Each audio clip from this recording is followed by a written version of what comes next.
A vote just happened in Washington that is now raising serious questions across the country, not just because of what passed, but because of who voted against it. The numbers tell a story, and that story is now driving a much bigger debate about fairness, law enforcement, and how government decisions affect everyday Americans.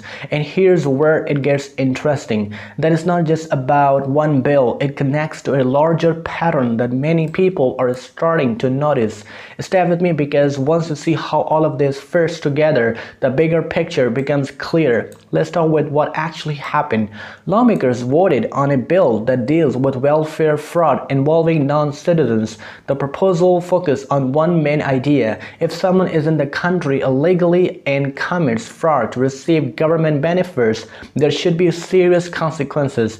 The bill passed with a clear majority, but the opposition numbers quickly became the center of attention, and that is where the debate begins. Now here's the key point. Supporters of the bill say this is about protecting taxpayer money. Their argument is simple. Public funds should not be abused, and strong rules are needed to prevent that. They believe enforcement builds trust in government programs, but others see it differently. Critics of this bill argue that policy like this can be too strict.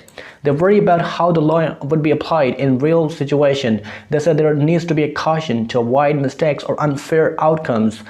This difference in views is what creates such a sharp divide in Washington. Now here's where the conversation expands. At the same time, another major issue is being debated: vote identification. A proposal under discussions would require proof of citizenship before voting in federal election. Supporters say this is a basic step to protect election integrity, and polls often shows how many Americans support voter ID laws. But critics argue that stricter voting rules could make it harder for some people to vote. They believe access should remain as open as possible. So once again, we see the same pattern. One side focuses on security and control, while others focuses on access and flexibility. Now let's talk about the bigger issue behind all of this: money. The United States is dealing with a very high national debt. At the same time, concern about fraud and waste continue to grow. Some leaders want stronger rules to control spending and prevent abuse.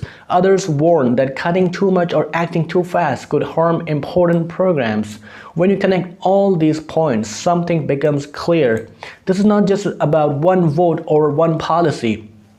It's about how leaders think government should work. Should it focus more on strict enforcement, or should it focus more on access and flexibility? That question is at the center of many current debates. So here's the real takeaway. This vote is just one moment, but it reflects a much larger conversation about priorities, responsibility, and fairness. And that conversation is not ending anytime soon. So what do you think about this issue? Share your thoughts below.